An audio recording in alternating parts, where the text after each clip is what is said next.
Meu caro Duarte, boa tarde, tudo Boa bem? tarde, professor. Prazer falar com o senhor. Muito É, meu- obrigado.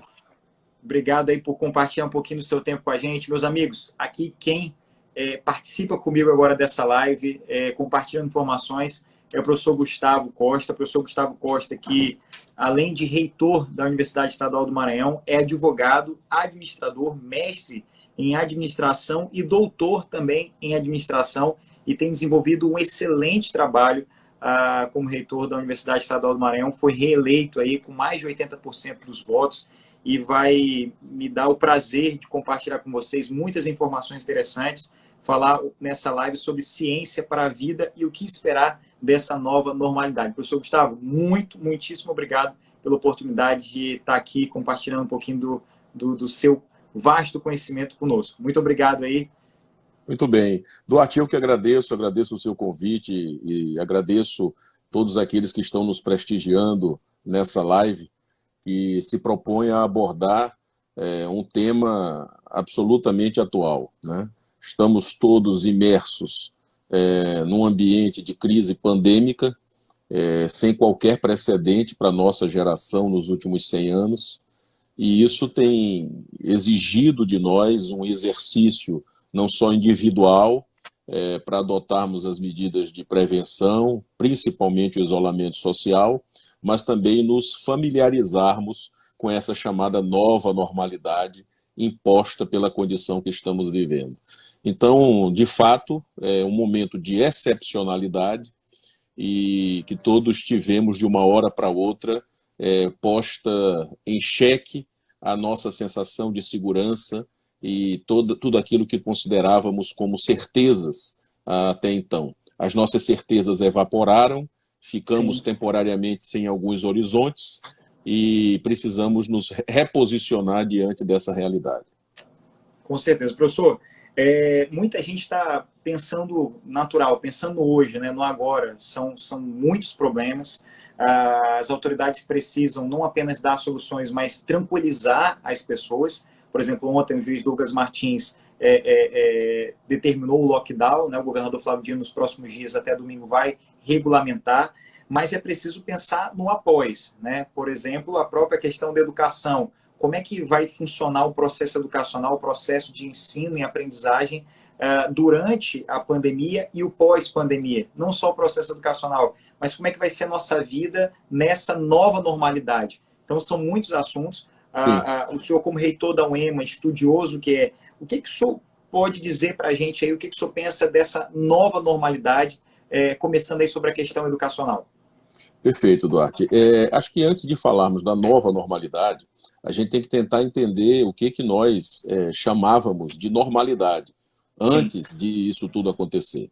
Então, apesar de ter sido muito súbita a nossa imersão nesse ambiente de crise atual, é bom lembrar que já desde pelo menos o início dos anos 2000, cientistas brasileiros e de outros lugares do mundo já vinham alertando do risco de uma pandemia da proporção que nós hoje estamos observando. Então, desde o grande surto da SARS em 2003, os cientistas vêm chamando a atenção do risco iminente que a humanidade corria. E a ciência, como de costume, não foi ouvida, né? Historicamente, a ciência não é ouvida de imediato. A ciência não é ouvida em tempos de paz, só sim, quando a guerra já se instaurou, né? Então, algumas pessoas, alguns governos, preferem dar ouvidos a teorias terraplanistas, a adotar curandeirismos, seguir fake news, ou então os grandes teóricos digitais que operam nas redes. E não ter ouvido a ciência, e eu não falo apenas o que aconteceu no âmbito das revistas científicas, dos congressos, conferências, mas vou dar um exemplo. Recentemente, todos nós tivemos acesso a um documentário sim. numa streaming, e que lá, um documentário de 2 anos atrás, que alertava, chamava atenção realmente para tudo que está acontecendo. Então, eu acho que essa forma de lidar com conhecimento científico, entendendo que é algo reservado a uma elite de iluminados, né? E a humanidade tem padecido ao longo do tempo dessa falsa compreensão, é uma das razões que explica o que nós estamos vivendo hoje. E some-se a isso também, Duarte, acho que em relação a... Nós sempre fomos muito levados a estabelecer verdades imediatas, né? Então, eu acho uma enorme injustiça acharmos que este novo coronavírus surgiu com um pobre morcego no mercado anti-higiênico chinês, né? Na realidade, a normalidade que nós nos referimos é uma normalidade de desigualdade social, de um processo brutal de concentração de riqueza na mão de poucas pessoas, de uma degradação ecológica sem medida e de um desinvestimento progressivo e planejado em ciência e tecnologia no mundo, mas principalmente na América Latina. Essas são as razões que explicam o surgimento deste novo coronavírus, e não o pobre morcego lá na China. Então, esse sentimento de normalidade nosso era uma sociedade com padrões muito questionáveis de consumo, uma tendência a um maniqueísmo, que é uma luta interminável entre o bem e o mal, nós contra eles, e essas posições contrárias, opostas, seriam inconciliáveis, né? Então, esse mundo polarizado de guerras ideológicas, religiosas, de posições inflexíveis, era a normalidade, somada a um ambiente de profunda desigualdade. E tendo na outra extremidade o surgimento extraordinário de todo esse potencial tecnológico de comunicação, a biotecnologia, a inteligência artificial, o Big Data, enfim. Nós estamos convivendo com um processo de transformação da sociedade, mas presos com raízes históricas que explicam os problemas de saúde pública que nós vivenciamos hoje.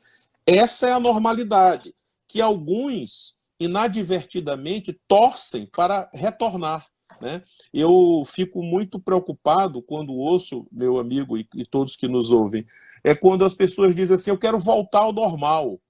Eu posso entender o voltar ao normal como querer abraçar os amigos, rever as pessoas, estar no mesmo ambiente, o aspecto da presencialidade, do contato físico. Esta é uma boa normalidade a retornar, mas não a normalidade que relativiza esses problemas crônicos da sociedade que explicam o que nós estamos vivendo. Então, a normalidade que nós precisamos refletir e, de certo modo, transformar, como toda crise oportuniza, é essa que eu me referi aqui sucintamente. Professor, eu tenho aqui, eu fiz uma série de anotações sobre várias questões que eu queria perguntar para a gente compartilhar aqui com o pessoal, mas me chamou a atenção uma postagem que o senhor fez faz 16 horas sobre fake news. O senhor escreveu assim, abre aspas, as fake news são um modo de impor a vontade ou uma ideia minoritária pelo uso sistemático da mentira, da deturpação dos fatos, da ocultação do real. Causam terror, medo, desespero. Ou seja, fake news é um terrorismo e tem que ser punido como tal. O que foi que o senhor viu, né? Qual foi o testemunho, né, para poder compartilhar essa mensagem tão importante para esse momento, onde muita gente pega informações em grupos de WhatsApp, tem como verdade absoluta, ao invés de buscar fontes oficiais, como as redes do governo, de autoridades, né, como o próprio governador, buscar fontes científicas. Eu tenho observado que a Universidade Estadual do Maranhão tem feito um trabalho, cada dia que passa, melhor, inclusive nesses momentos de crise, e daqui a pouco a gente vai falar sobre isso, como os professores da UEMA já estão desenvolvendo monitores para mapear casos de Covid entre profissionais da saúde, estão desenvolvendo aplicativos para mapear aglomerações, dentre vários outros trabalhos que o senhor puder compartilhar aqui com a gente. Mas o que o senhor tem para compartilhar conosco sobre essa questão aqui das fake news, o risco que gera para a sociedade, né? Perfeito. O terrorismo, como prática, ele se propaga fazendo-se valer do medo que causa nas pessoas. É transformar a vida de todos numa sensação permanente de ameaça, de risco. E isso cega a racionalidade. Geralmente, quem lança a mão do terrorismo ou da fake news é uma minoria que não tem força, nem como organização social, nem tampouco por meio das ideias que defende. E a única maneira de tentar se impor como ideia, como praxis, trazendo medo. Nem vou comentar aqui no plano individual, que é uma atitude de profunda maldade, né? Principalmente num momento como esse, onde todos deveríamos estar irmanados em bem informar, em levar a informação verdadeira, esclarecer a população, principalmente aqueles que têm menos acesso aos órgãos de comunicação oficiais e que nós temos que fazer chegar até lá. Então, no meu entendimento, a fake news, não só em tempos de pandemia, deve se assemelhar, sim, a um ato terrorista, principalmente pelo mal que causa, pelo sentimento de apreensão, de ansiedade, de angústia que leva as pessoas. E no momento em que muitos estão à beira do desespero, isso é extremamente perigoso, criminoso e irresponsável. Com certeza. E é desumano, né, esse tipo de postura de brincadeira, de inventar morte, de atacar. Eu tenho às vezes eu gosto até de compartilhar isso, professor, porque o senhor é reitor, mas é um ser humano. Eu estou deputado e sou ser humano. Eu, pelo menos, sofro quando eu vejo algumas críticas injustas, a maldade, envenenamento das pessoas por meio de informações ruins. E agora, mais do que nunca, não é tempo de polarização. Eu concluo que essa polarização ideológica de direita e esquerda é uma polarização inútil, só gasta energia. Só quem ganha com isso são aquelas pessoas que não querem o bem da humanidade. Não é tempo de levantar bandeiras do vermelho, do verde, do amarelo, do azul. É tempo da gente se unir verdadeiramente em prol da humanidade, em prol das pessoas. E eu faço aqui um pedido, né, para que a gente possa realmente se unir para ultrapassar essa crise sanitária, essa crise econômica que não deixa de se gerar. Às vezes as pessoas pensam que só prejudica a empresa, só prejudica uma empresa de um empresário, né, privado, do setor privado, mas prejudica o Estado também, que deixa de arrecadar, e ao deixar de arrecadar, não tem como manter os serviços públicos de saúde, de educação, com a qualidade que as pessoas precisam e esperam. E falando em qualidade, professor, vamos falar da UEMA, que é referência no ensino à distância. E eu queria que o senhor trouxesse assim, os dados reais. Quem foi que disse que a UEMA é referência em ensino à distância? Eu não poderia deixar de parabenizar o seu trabalho, a professora Ilka, todos da Universidade do Estado do Maranhão, por desenvolver um ensino à distância com qualidade. E o que a gente percebe hoje é que instituições particulares ainda estão engatinhando, tanto universidades, instituições de ensino superior, como também escolas. Estão começando a se atentar para o EAD, para o ensino remoto. E o que a UEMA fez? Né? O que a UEMA fez lá atrás para sair na frente e ser referência em ensino à distância? Eu que fui aluno da pós-graduação em gestão pública pela UEMA e tive acesso a um ensino realmente com muita qualidade, que eu parabenizo o senhor. Perfeito. Duarte, cabe às instituições de conhecimento, aí inclusas as universidades, serem um espaço de vanguarda, de observar as tendências, capturá-las e tentar traduzir isso em ações de transformação, transformação pela educação.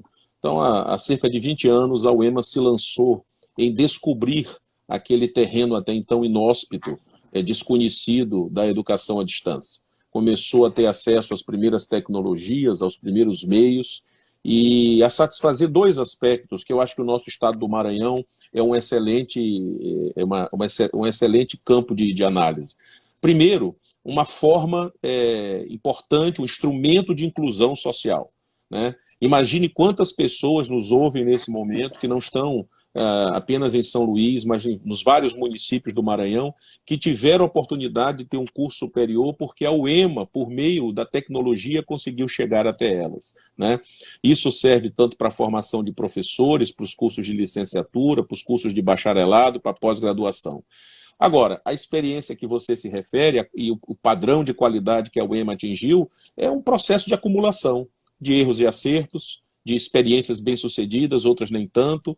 A gente vai sempre avaliando cada passo que dá e sendo responsável, claro, em primeiro plano, com o bem-estar das pessoas, com o melhor aproveitamento dos nossos estudantes. Tanto é fato, Duarte, que quando, no meados do mês de março, quando nós tivemos que suspender o calendário acadêmico e fizemos, antes de qualquer coisa, por respeito às pessoas, respeito à comunidade acadêmica e, sobretudo, aos nossos alunos, servidores e professores, nós fizemos de maneira linear, suspendemos todas as atividades e preservamos aquelas que minimamente poderiam acontecer de maneira remota.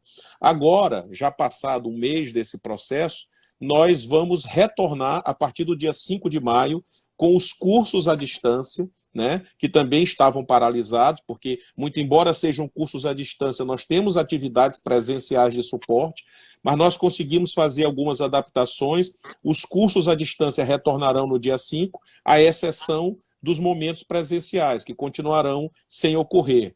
E, de igual modo, as atividades de pesquisa, de extensão e de pós-graduação que puderem acontecer remotamente também reiniciarão no dia 5 de maio. Aí não está incluído, e aí eu preciso mencionar isso, os cursos regulares presenciais da UEMA, não é? Primeiro, porque nós precisamos entender que não se transforma um projeto pedagógico originariamente pensado para o ensino presencial em ensino à distância de um dia para o outro. É preciso respeitar a capacidade de assimilação dos nossos alunos, entender que nós ainda temos um cenário grave de exclusão digital, o preparo dos professores. Então, nós temos hoje grupos de trabalho na UEMA, pensando qual vai ser a repercussão no nosso calendário de 2020 desta paralisação, que ainda não temos uma luz no fim do túnel, um deadline, mas eu asseguro a você, a todos que nos ouvem, que a Universidade Estadual do Maranhão está vigilante e permanentemente acompanha a dinâmica dessa crise, que não é só de saúde pública, que nesse momento é o alvo, é o foco, a salvar vidas, curar pessoas, cuidar das pessoas, mas pensando na qualidade da educação, pensando na formação dos profissionais e na forma e na capacidade da universidade de contribuir cientificamente para o momento presente em termos de soluções, algumas que você aqui mencionou. Professor, eu vejo muita gente, muitos alunos com razão, reclamando do ensino à distância, do processo de ensino remoto que vem sendo aplicado por algumas instituições. Não é porque eu estou falando com o senhor, mas eu não vejo essa reclamação da UEMA, eu vejo muita reclamação de instituições particulares, reclamações fundadas com base no Código de Defesa do Consumidor, na Lei 8.078 de 90.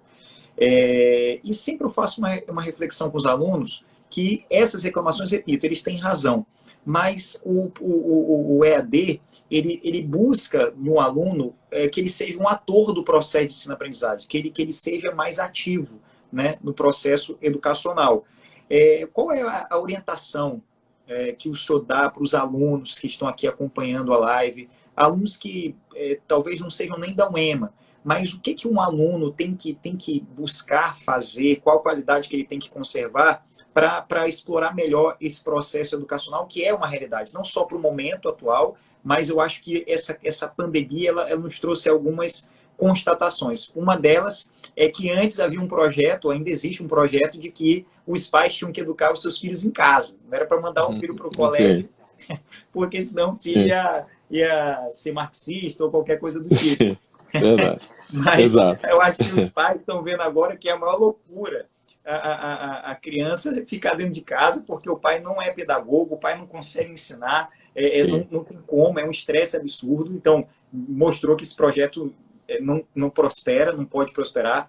O respeito e a valorização dos nossos professores, como os professores fazem falta, como faz falta ter um professor próximo na sala de aula com os alunos. Um contato humano, né, também é uma das coisas, mas a importância da internet, que é um serviço de importância social, cultural e econômica, e a importância de se investir no ensino à distância. Então, qual é a expertise, qual é o talento que o aluno tem que conservar para, de fato, aprender nessa modalidade de ensino? Primeiro, Duarte, nós temos que separar dois aspectos, né? O primeiro diz respeito, eu vou usar a pandemia como um vetor de análise, que acho que é muito interessante para todos que nos ouvem. Faz parte da normalidade anterior a este momento a gente tentar estabelecer uma linha divisória muito rígida entre educação presencial, formal, tradicional, e educação à distância, ou educação digital, educação aberta. A gente tentava estabelecer conceitos muito rígidos para afastar essas coisas. Espero eu que faça parte da nova normalidade nós atribuirmos à educação o nome educação. A tecnologia não descaracteriza a educação nem para melhor nem para pior. A nossa sociedade ela está completamente formatada num padrão que se deu a partir do desenvolvimento das tecnologias e da transformação chamada digital. Então, veja, muitos jovens que lhe seguem, que são alunos da UEMA, que são seus seguidores ou seguidores da UEMA, pertencem a essa geração Z, que nasceu já imersa a esse ambiente fortemente influenciado por tecnologia. Observem o seguinte, nós estamos tendo um fenômeno extraordinário imposto pelas circunstâncias atuais. Quantas pessoas idosas que não tinham tanto hábito de usar, por exemplo, os aplicativos que estão hoje à disposição para fazer compras, para buscar alimento, para farmácia, e aprenderam a utilizar porque nesse momento virou uma questão de sobrevivência, não é? Então, nós temos uma geração que lida muito bem com isso, que estranha quando a gente resgata, por exemplo, aquele conceito de quadro e giz. Isso é incompatível para essa geração. E nós temos uma geração mais à frente, né, que é a minha, não é a sua, que forçosamente precisa correr e se recuperar no tempo para compreender que essa sociedade em rede, ela também afeta a nossa vida no plano individual, né? Agora, recomendo aos jovens estudantes ou aos idosos que voltaram a estudar ou que nunca pararam de estudar, que você disse uma coisa muito importante, né? A autonomia do aprendizado pertence a cada um. Né? A vontade de aprender, o compromisso com a sua formação, conhecer, para ter uma visão mais ampliada do mundo, para saber, Duarte, identificar o que é uma fake news e o que não é uma fake news. Isso só o discernimento do conhecimento, da informação. Isso pertence a cada um. Saber reconhecer as fontes de informação e saber também compreender que as instituições de formação, universidades, faculdades, elas têm um projeto acadêmico. Todas elas construídas por professores qualificados, por técnicos. O que é preciso é haver transparência por parte das instituições para ser muito clara em dizer o que tem a oferecer aos alunos. Não adianta oferecer ou dizer que vai oferecer algo sem ter capacidade de fazê-lo. Isso serve para a universidade pública, isso serve para a faculdade particular. Porque, olha, o coronavírus é um fenômeno democrático. Lamentavelmente, esse vírus infecta o rico e o pobre, o branco ou o negro, aquele que é dono de empresa e aquele que é servidor público, o novo e o idoso, a todos, indistintamente. Aqueles que estudam na universidade pública e aqueles que estudam na faculdade particular. Todos estamos sujeitos aos efeitos danosos dessa epidemia. Reflitamos nisso para o futuro, para a nova normalidade. E, meu amigo Duarte, a educação à distância, ou como eu preferirei chamar daqui para frente, a educação aberta, que causa e que traz oportunidades, que amplia chances, ela precisa ser cultivada por todos nós e não dá para nós darmos marcha ré aos ganhos tecnológicos. Com certeza.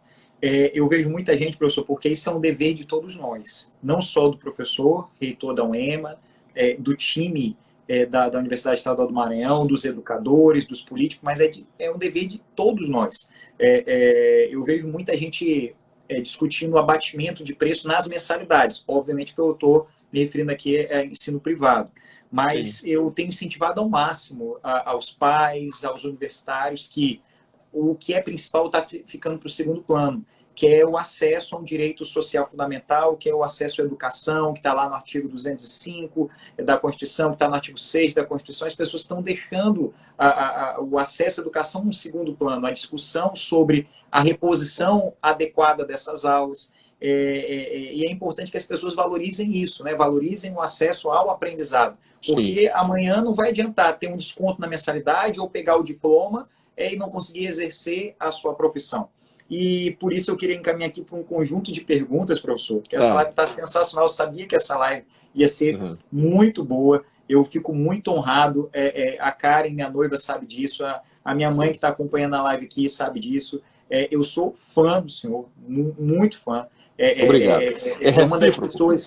É uma das pessoas mais inteligentes, mais educadas. Você é generoso. Uma referência para mim que eu conheço. Oi? Você é generoso, mas não, eu sou sincero. Essa admiração é recíproca. E às vezes eu vou confidenciar, abrir aqui para vocês que às vezes eu quero um conselho, aí eu arranjo uma pauta para despachar com o professor Gustavo lá na UEMA. Eu despacho a pauta de trabalho, aí eu aproveito e ganho mais tempo pedindo conselhos a ele aí, para ver se a gente aprende um pouco. Mas, professor, vou lhe fazer uns questionamentos aqui. Pois não, fique à vontade. Assim, a sua opinião sobre o atual desempenho aí do Ministério da Educação. Tive uma live essa semana com a Priscila, do Todos pela Educação. Foi uma live sensacional, inclusive está no YouTube, viu, gente? Já compartilhei a live lá no YouTube. Essa live com o professor Gustavo vai estar salva aqui no Instagram e vai também para o YouTube assim que a gente terminar o link. Queria a sua opinião sobre o trabalho que o Ministério da Educação tem desenvolvido, que ponto o senhor acha que poderia melhorar, qual o ponto que o senhor acha que está acertado. Não atinge diretamente a UEMA, o PAS, mas sobre esse calendário do Ministério da Educação, que parece que por pirraça ideológica quer manter a data. Eu penso que deva ser adiado. E ao ponto que eu ia falar do Enem, eu queria que o senhor falasse também sobre o PAS, a previsão, como é que o senhor está visualizando isso? Meu amigo Duarte, o desempenho do Ministério da Educação, e eu nem falo do atual ministro, mas desde que começou o governo Bolsonaro, é um absoluto desastre para o país, não é? Especificamente na figura do atual ministro, de atitudes inomináveis, não é? Especificamente, o Enem é a ponta do iceberg, né? É uma insensatez, um desrespeito o Ministério da Educação querer manter as datas do Enem. Vamos raciocinar juntos. Quem é o público-alvo que vai se submeter ao Enem? Majoritariamente são os alunos do ensino médio, das redes públicas e da rede privada, em todos os estados. Isso acontece com a UEMA também. O nosso público-alvo são os alunos das escolas públicas e das escolas particulares do ensino médio. Como entender que esses jovens vão ter plenas condições, inclusive no que diz respeito a tempo, a condições para estudar, ao desenvolvimento deles na curricularização ainda do ensino médio, achar que nada disso foi afetado pelo coronavírus, por essa prática de isolamento social? Isso é de uma arbitrariedade, de uma desumanidade sem nome, né? Então, penso eu que isso é equivocado. A UEMA adotou a seguinte postura: nós tínhamos um calendário aprovado desde o início do ano para o PAS. Por exemplo, neste momento, nós já estaríamos vivendo as inscrições para isenções.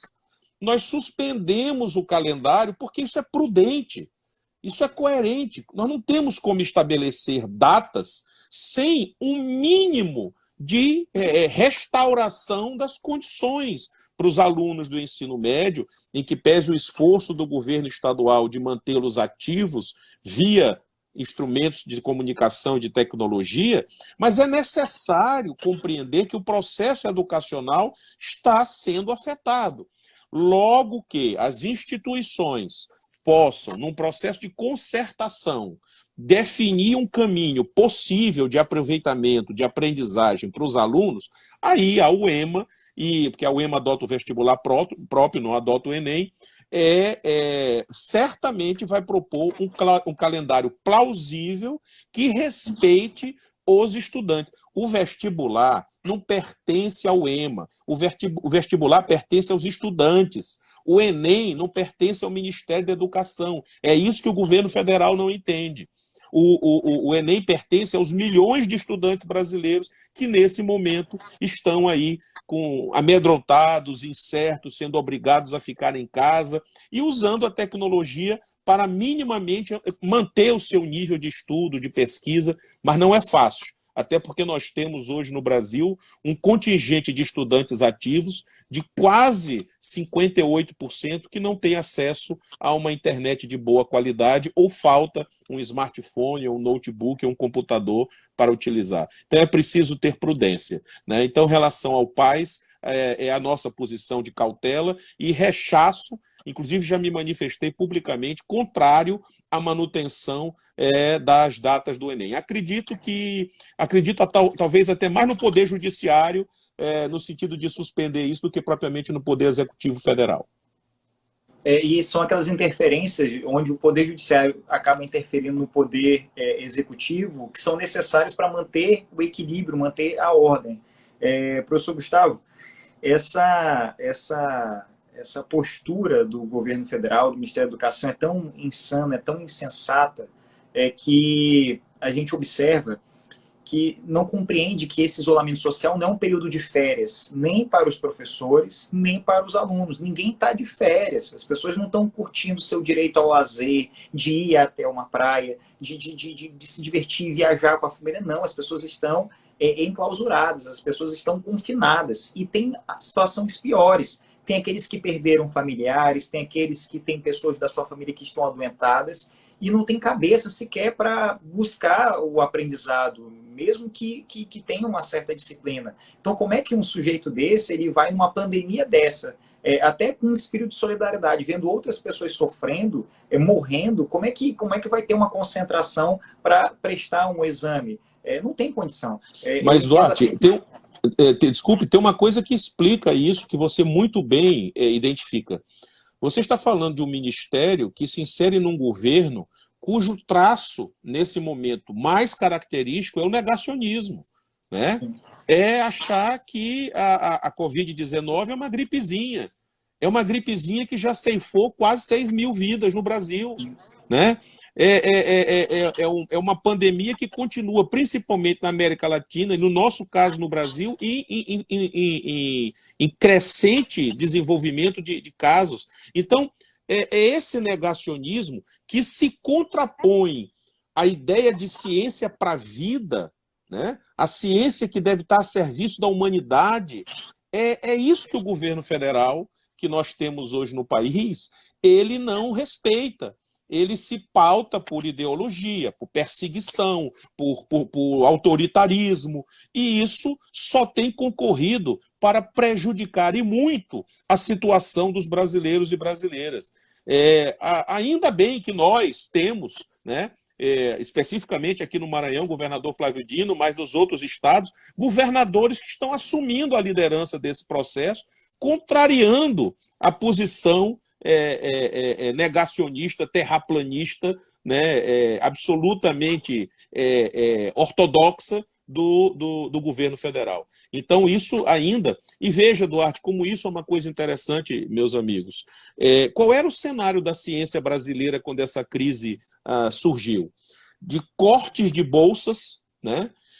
Laboratórios de pesquisa sem poderem adquirir equipamentos e se modernizar, programas de pós-graduação sendo cada vez mais cortados em recursos, o orçamento de ciência e tecnologia no ano de 2009, no Brasil, sofreu um corte de quase 3 bilhões de reais, a educação 6 bilhões de reais, muitos pesquisadores indo embora do país, procurando outras nações para conseguirem levar suas pesquisas.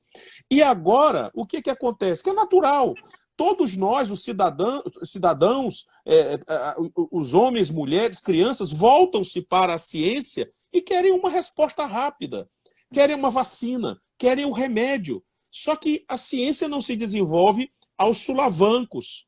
E nós hoje temos, de certo modo, a desarrumação na nossa estrutura de resposta ao coronavírus foi causado pelo contínuo enfraquecimento das universidades, dos institutos de pesquisa, a falta de apoio aos pesquisadores, né, porque as universidades são, no olhar deste governo atual federal, um lugar de balbúrdia, né, um lugar onde as pessoas vão para lá para terem lavagem cerebral e se transformarem em operadores do ódio, né? Segundo algumas pessoas acham. Então, essa visão nefasta, né, é absolutamente condenável de ciência, do papel das universidades públicas, era o contexto que nós tínhamos. E agora, veja que coisa interessante, apesar do corte de recursos, apesar da falta de pessoal, apesar da falta de incentivos, mas as universidades brasileiras estão dando uma grande demonstração.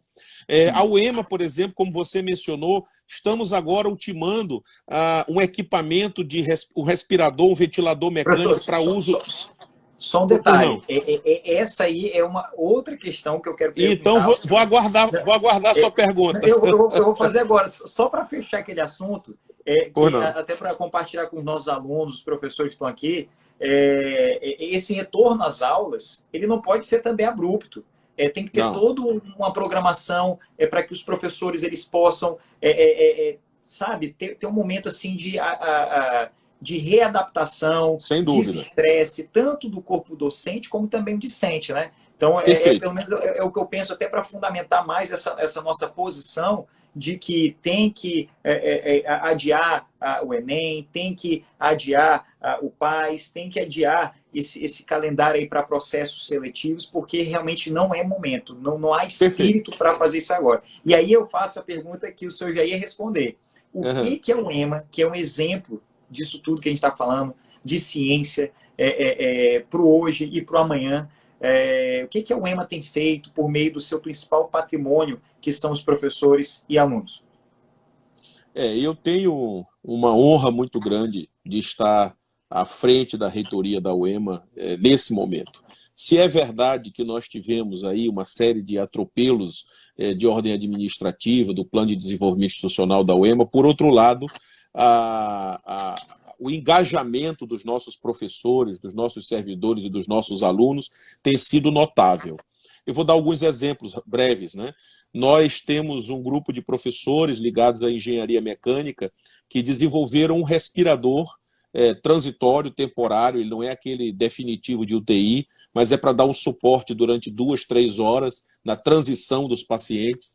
Esse equipamento já está sendo testado pela Secretaria de Estado de Saúde e deverá entrar em produção nos próximos dias, porque agora a questão de dizer que estamos vivendo uma guerra é uma metáfora interessante. É uma guerra, né? É tempo de flexibilização, é tempo onde as exceções suplantam as regras. Então, correr, apressar, buscar alternativas é exigível e é necessário.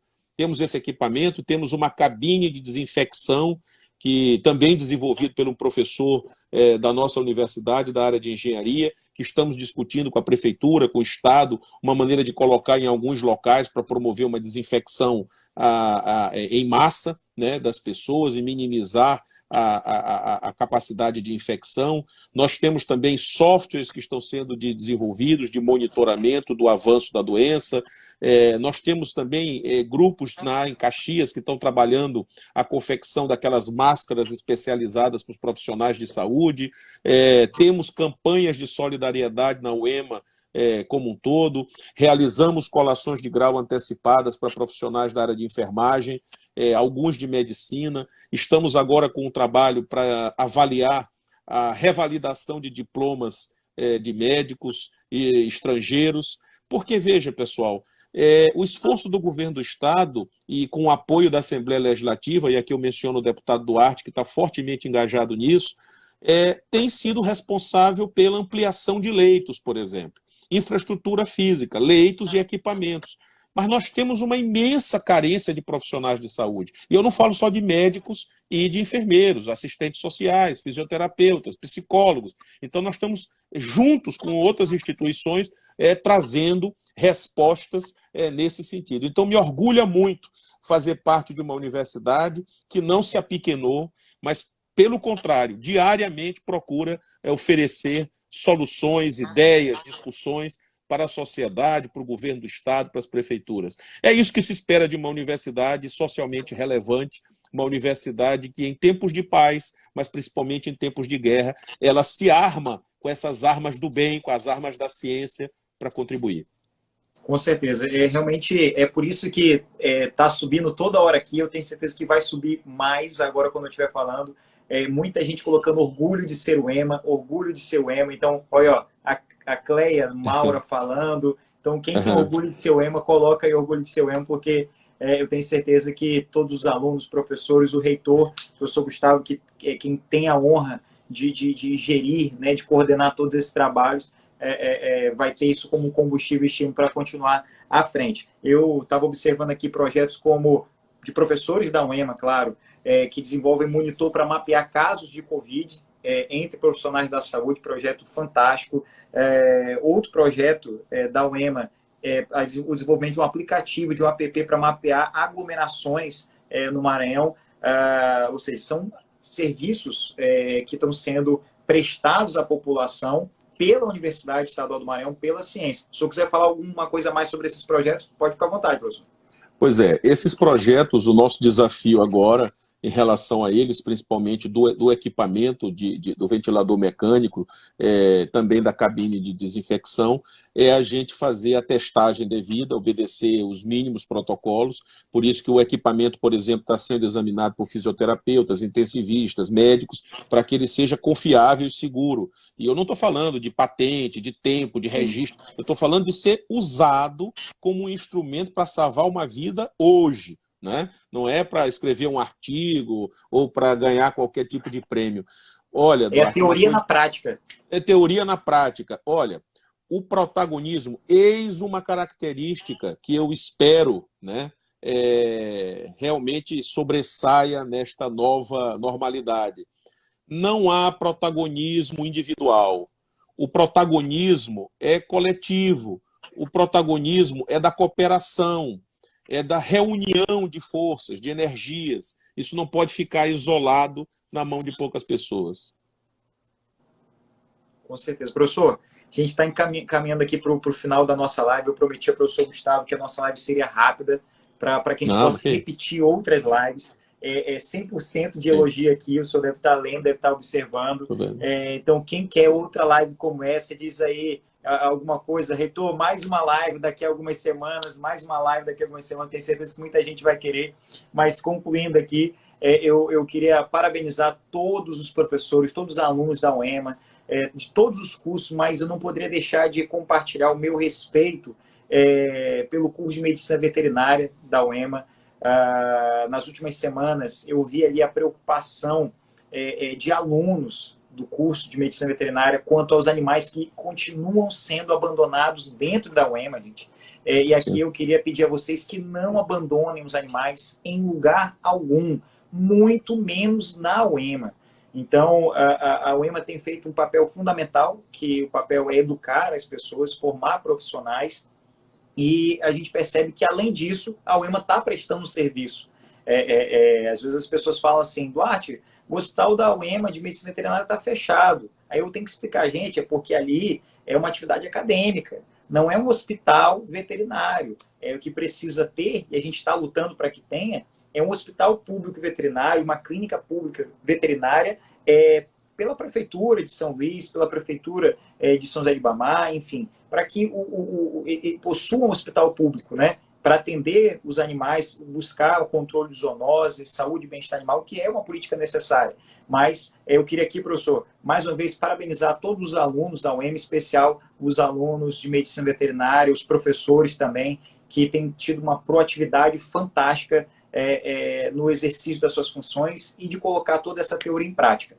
E, nesse sentido, eu parabenizo muito o senhor pelo seu trabalho. E quero, assim, fazer um pedido aqui para finalizar. Pois não. Antes do senhor ter o seu momento aí para dar os recados finais. Nesse momento de isolamento social, o que o senhor recomenda que esse povo todo que está aqui na internet faça? E como eu imagino que deva ser alguma coisa relacionada à educação, qual o livro que o senhor indica para que a gente, nesse período de pandemia, possa ler, possa estudar um pouco mais?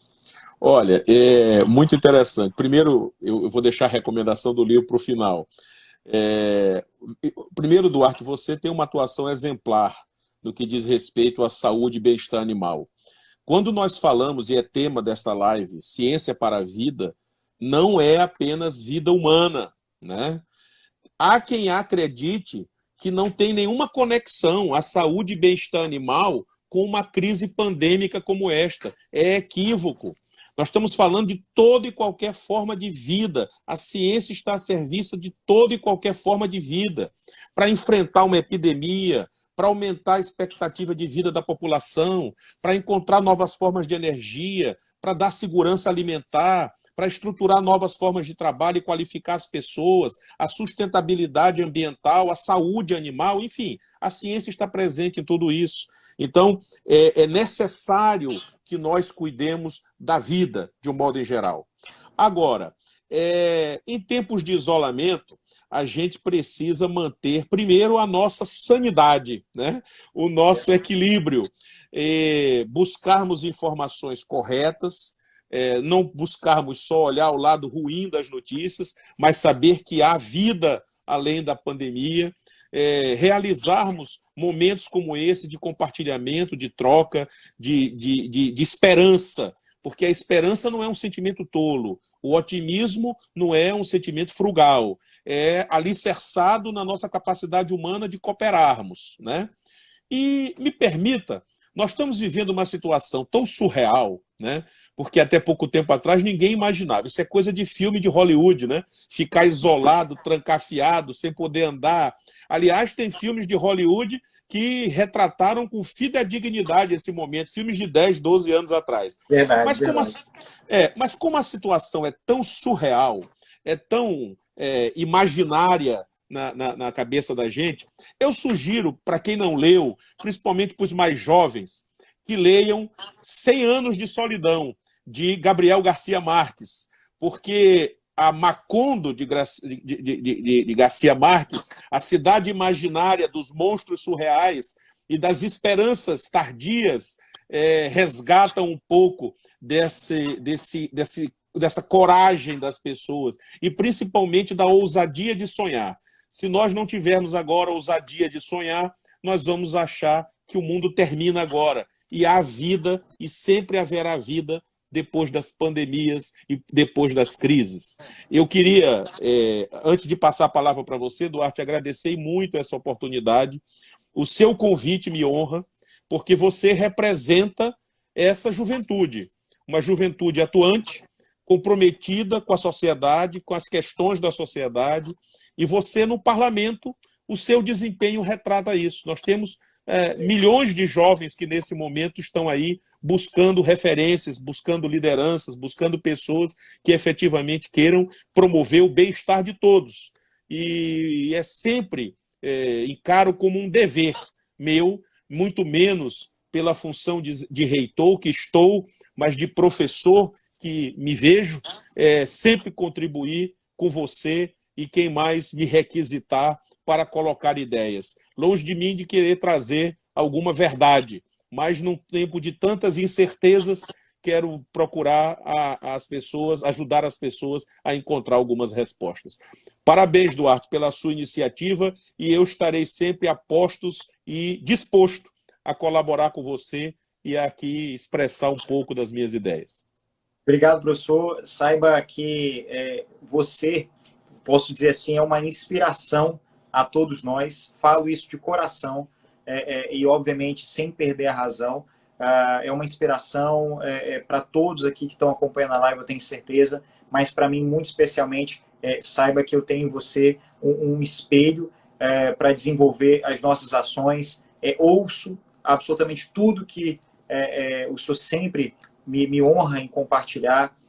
Busco, digo aqui a todos, o professor Gustavo, sempre que tem alguma dúvida na área da educação, no parlamento mesmo, eu pergunto, eu questiono de que forma a gente pode ajudar com a Universidade Estadual do Maranhão, o que a gente pode fazer, seja com a destinação de uma emenda, seja com a defesa de determinado posicionamento que é justo, necessário que eu faça, e pode ter certeza que o que o senhor precisar, o que a UEMA precisar, podem contar comigo. Teve uma emenda que nós destinamos para a Universidade Estadual do Maranhão, e infelizmente com essa pandemia ainda não deu para ser efetivada, que é para lançamento de um edital, onde nós vamos disponibilizar um grande número, acredito, salvo engano, 800 vagas, 700, 800 vagas. 800 vagas.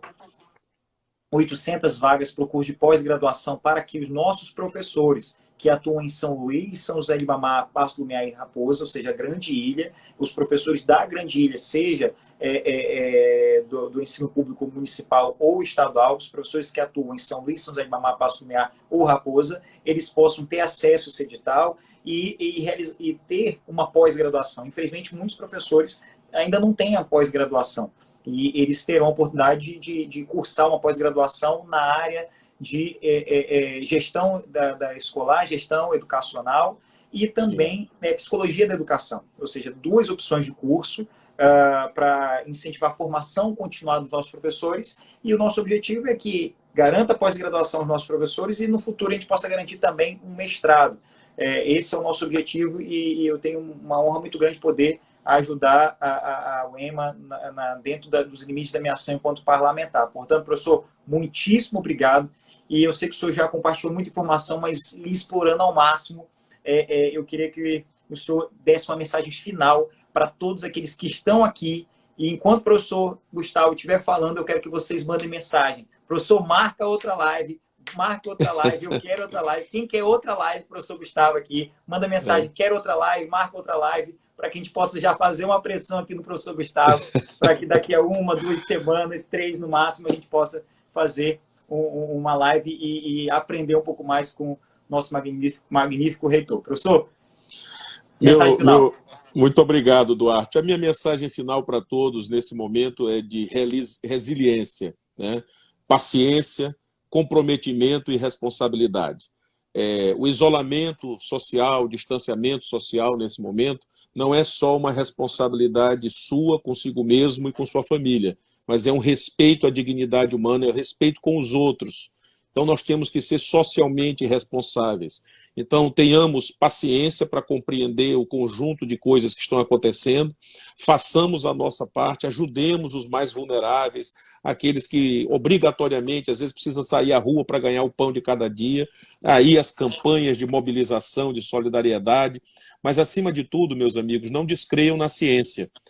A ciência não é um biombo elitizado, inacessível, mas é a ciência que se populariza, é a ciência que está ao alcance do jovem estudante da educação básica, é aquilo que está nos laboratórios dos professores altamente qualificados, são os alunos cada vez mais engajados, curiosos, ávidos por aprender.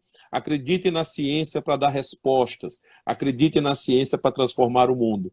A transformação no plano individual depende de cada um de nós, nos tornarmos pessoas melhores, mais conscientes, mais comprometidas.